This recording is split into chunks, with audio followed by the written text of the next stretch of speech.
Biasanya kalau aku nak pergi mana-mana, aku akan naik Grab lah. Tapi hari ni aku nak naik satu benda ni yang dia dah lama launching, tapi aku yang tak naik-naik. Jom. So, benda pertama sekali yang kau kena buat adalah kau kena buka apps diorang.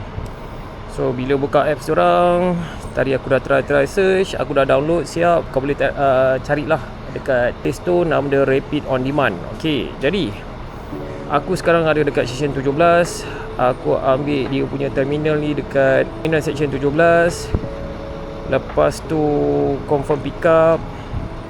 And then aku nak drop off pergi LRT. Sebab apa? Hari ni aku dah nak pergi KL. So aku ambil LRT UiTM Shah Alam.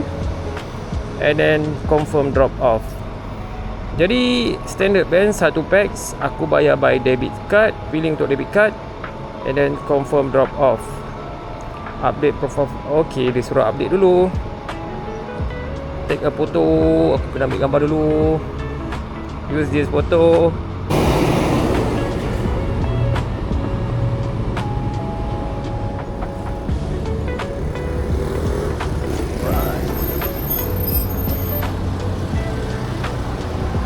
Oh, bila tengok automatik.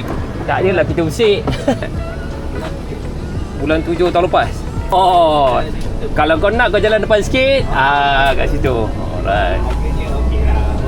Yelah, murah lah. Betul. Dalam tu. Ada dekat K5. Kena tengok betul-betul. Mana ada lagi dekat ke? Kat situ lah. Alright, terima kasih